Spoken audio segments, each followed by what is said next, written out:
महाराष्ट्र विधानसभा चुनाव को लेकर सियासी सरगर्मी तेज है। नामांकन की आखिरी तारीख करीब आने के बावजूद दोनों प्रमुख गठबंधन में कुछ सीटों को सीट शेयरिंग पर मामला यहां पर अभी तक फंसा हुआ है।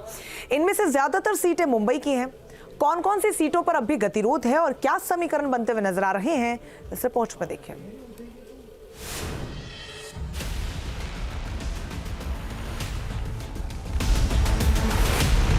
महाराष्ट्र में चुनावी बिसात बिछ गई है। सियासी सूरमा मैदान में उतर चुके हैं और वार पलटवार का खेल तेज हो गया है। अब जब नामांकन दाखिल करने के लिए 2 दिन ही बचे हैं, फिर भी दोनों प्रमुख गठबंधन महायुति और महाविकास आघाड़ी में सीट बंटवारे पर फंसा पेच अब तक सुलझ नहीं सका है। राज्य की सत्ता में बने रहने के लिए जोर लगा रहे एनडीए के घटक दलों के बीच अभी भी सीट शेयरिंग को लेकर खींचतान जारी है। बताया जा रहा है कि महायुति में 276 सीटों पर चर्चाएं पूरी हो चुकी हैं। हालांकि अब भी 12 सीटों पर चर्चा और उम्मीदवारों के नामों को तय किया जाना बाकी है। जिन सीटों पर सहमति नहीं बन पाई है, उसके पीछे स्थानीय समीकरणों को कारण बताया जा रहा है। माना जा रहा है कि बीजेपी के बचे उम्मीदवारों के नामों का ऐलान इसीलिए अटका है क्योंकि सीट बंटवारे पर अब तक बात नहीं बन पाई है। एनडीए में सीट बंटवारे पर फंसे पेच को सुलझाने की जिम्मेदारी केंद्रीय गृह मंत्री अमित शाह ने संभाली हुई है। बताया जा रहा है कि घटक दलों में 48 सीटों पर बात नहीं बन पाई थी, लेकिन गुरुवार को अमित शाह के साथ एकनाथ शिंदे, देवेंद्र फडणवीस और अजित पवार की मीटिंग के बाद 36 सीटों पर आम सहमति बन गई, लेकिन 12 सीटों पर गतिरोध अब भी कायम है। एनडीए नेता भरोसा दिला रहे हैं कि बची हुई सीटों पर जल्द ही बात बन जाएगी और सबका लक्ष्य महायुति की सरकार फिर से बनाना है। एक ही लक्ष्य है, जो महाराष्ट्र को विकास की गति हमने दी है, जो महाराष्ट्र की प्रगति हमने की है, उसको निरंतर जारी रखने के लिए वापस महायुति की सरकार लाना, ये एक ही लक्ष्य है। सूत्रों के मुताबिक अब तक की बातचीत से संकेत मिल रहे हैं कि महायुति में बीजेपी 153 सीटों, शिवसेना 80 सीटों और राष्ट्रवादी कांग्रेस पार्टी 55 सीटों पर चुनाव लड़ सकती है। महायुति की तरह महाविकास आघाड़ी भी सीट शेयरिंग पर पेच सुलझाने में ही व्यस्त है। बताया जा रहा है कि करीब 20 सीटों पर अब भी फैसला नहीं हो पाया है। इन सीटों पर उम्मीदवारों को अंतिम रूप देने के लिए महाविकास आघाड़ी के घटक दलों में बातचीत जारी है। सूत्रों के मुताबिक महाविकास आघाड़ी के साझेदारों के बीच मुंबई की सीटों पर अभी तक सहमति नहीं बन पाई है।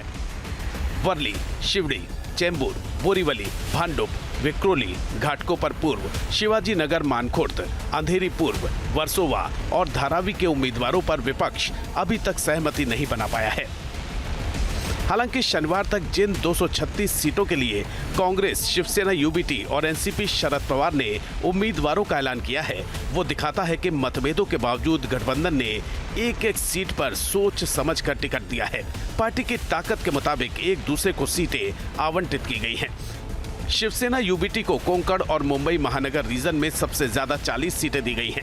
वहीं कांग्रेस को उसके स्ट्रॉन्ग होल्ड विदर्भ में सबसे ज्यादा 34 सीटें दी गई हैं, जबकि एनसीपी शरद पवार को पश्चिमी महाराष्ट्र में सबसे ज्यादा मौका दिया गया है। फिलहाल 67 सीटों पर एमवीए उम्मीदवारों के नामों का ऐलान बाकी है। इन्हीं सीटों में से तीनों दलों को अन्य एमवीए सहयोगियों को भी समायोजित करना है। तीनों पार्टियों के बीच बातचीत अभी खत्म नहीं हुई है और ज्यादा सीटें हासिल करने की खींचतान जारी है। हालांकि कांग्रेस दावा कर रही है कि घटक दलों में कोई मतभेद नहीं है।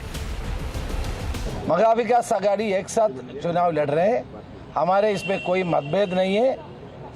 एक अलायंस होते तो थोड़ा सीट में आपस में बात करते हैं। हम लोग महाराष्ट्र के जनता के सपनों को साकार करने के लिए एक साथ लड़ाई लड़ेंगे और हमको विश्वास है महाविकास आघाड़ी के नेतृत्व में अपना सरकार महाराष्ट्र में बनेंगे और इस भ्रष्ट सरकार को हटाने के लिए लोग तैयार बैठे हैं। महाविकास आघाड़ी में सीटों पर गतिरोध सिर्फ कांग्रेस, शिवसेना यूबीटी और एनसीपी शरद पवार के बीच ही नहीं है, बल्कि समाजवादी पार्टी ने भी 5 सीटों की मांग कर गठबंधन की मुश्किलें बढ़ा दी हैं।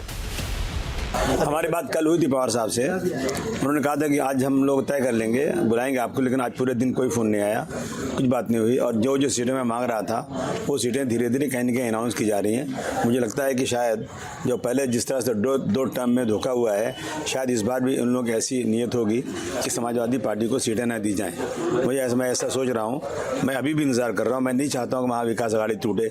मैं नहीं चाहता हूँ वोटों का बंटवारा हो। अब जब नामांकन में 2 दिन का ही वक्त बचा है तो दोनों प्रमुख गठबंधनों में सीटों को अंतिम रूप देने की कवायद तेज हो गई है। माना जा रहा है कि अगले कुछ घंटों में दोनों पक्षों में सीट शेयरिंग का पेच सुलझा लिया जाएगा और हर एक सीट का समीकरण सामने आ जाएगा। Team news nation. News nation अब व्हाट्सएप पर खबरों की ताजा अपडेट के लिए न्यूज नेशन के इस QR कोड को स्कैन करें।